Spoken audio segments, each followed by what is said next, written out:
Hey everybody, it's Bean and Bagel. Welcome back to our channel, or hello if you're new.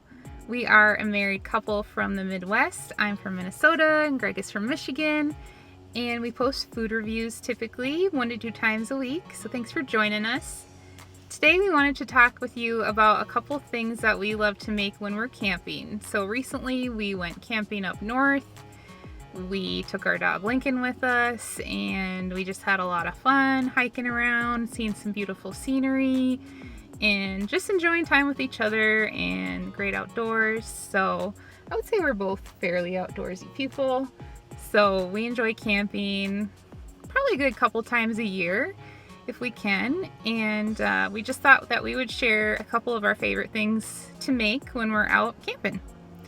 So the first thing is we like to make pie irons. So if you're not familiar with pie irons, they are these little cast iron clamshell things, but they're usually in like the shape of a sandwich.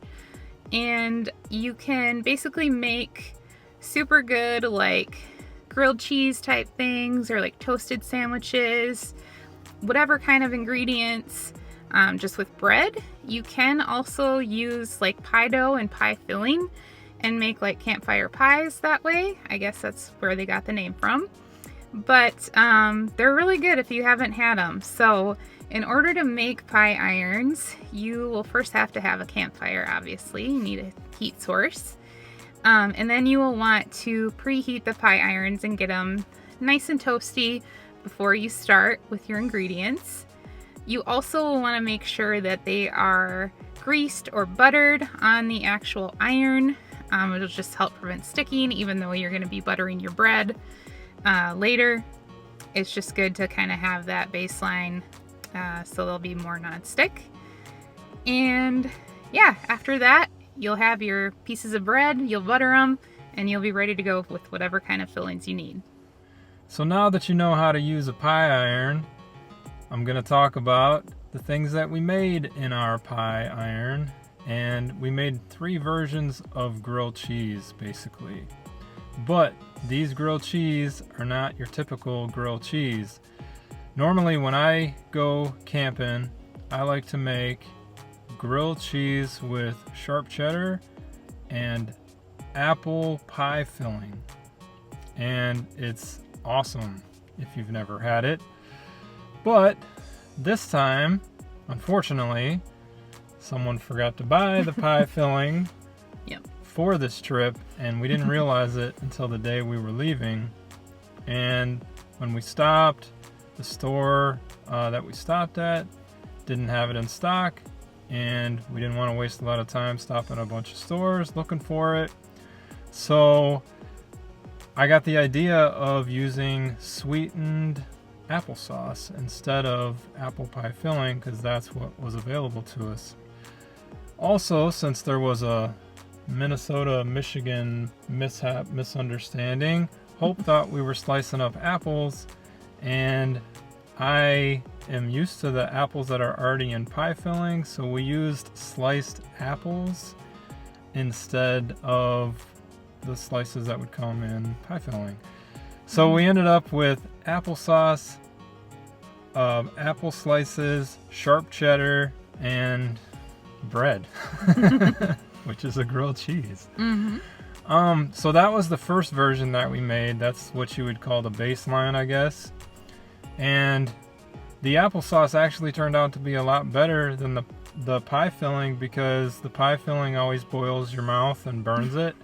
The apple slices in pie filling are sometimes soggy, whereas the actual apple slices were nice and crispy and fresh. And the applesauce you can spread easier. So that was the baseline, and that one was awesome. So that's the first one that we did. The second grilled cheese that we did, we just added ham. Hope had the idea of putting ham on it. We wanted like a little ham and cheese element to the applesauce and the apples, and that turned out really good, almost like maybe Hawaiian style. Yeah, kind of like a Hawaiian pizza kind of a taste. Yeah, we thought. You get the ham and the apple versus the pineapple or whatever, which reminds me, like I wonder if pineapple would actually be good, because it crossed my mind because it was kind of similar to the Hawaiian style. But anyway, that was the second one that we did, and that was good too. The third one that we did was I'm a big fan of TGI Fridays cheddar and bacon potato skin chips. If you've never had them, I highly recommend you seek them out and try them. They're very addictive, so don't try them when you're on a diet.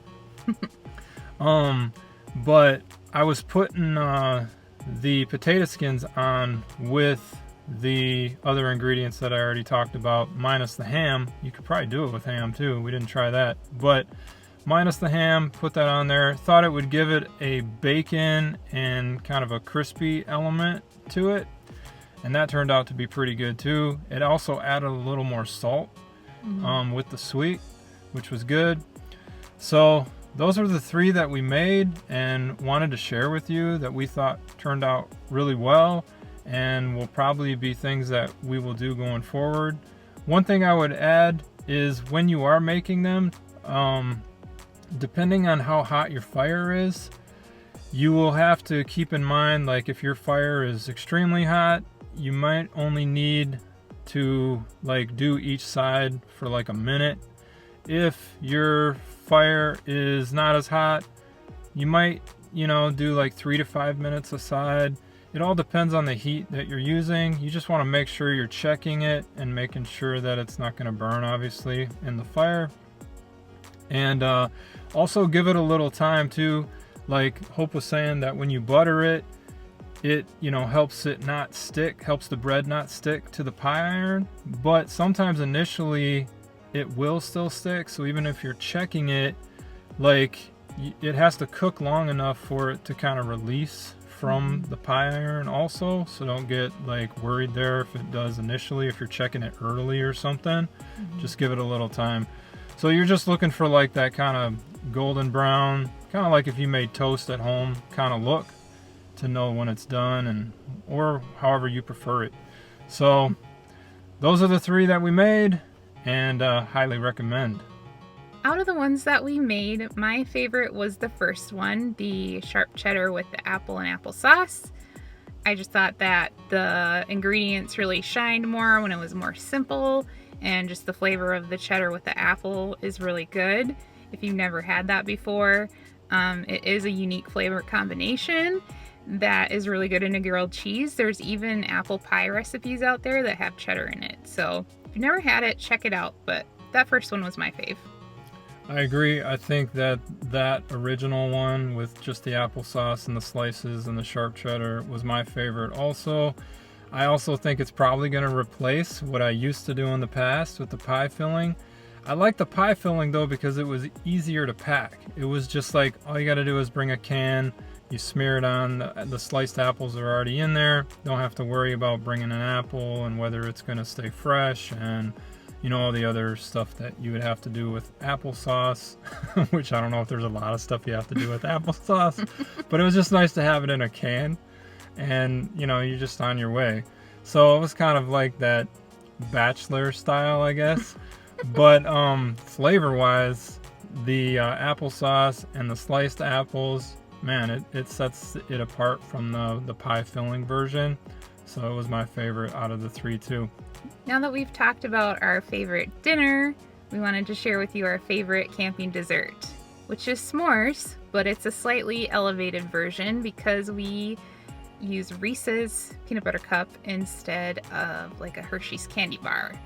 So I think this came about because one time we were camping and Greg had happened to bring along some Reese's peanut butter cups because he loves them and just brought them along to snack on. But he had a super brilliant idea when we were making s'mores, probably the most brilliant idea of our whole marriage. And he put a peanut butter cup on the s'more instead of Hershey's. And it was life-changing, I would say. So if you've never had it, it's awesome, it's amazing. You need to try it. It'll change your life. But that is our favorite camping dessert. I hope I've come up with better ideas than just a s'more for our marriage. But It was a pretty good idea, I have to say. I wasn't sure how it would turn out. And you never know as a guy when you bring up ideas to your wife whether they'll take or they won't. But that one took off, and I got a few brownie points, I guess you could say. That are annual points. That's because true. we go camping once or twice or more a year, so that's a good thing. Yeah, we'll say it was your best culinary idea. I don't know if I want that title either, but it was a good one. Yes, it was. So that's our video for today. We appreciate you guys so much for watching and love to hear any comments that you have about your favorite camping food. But we will see you next time. Bye! See you guys.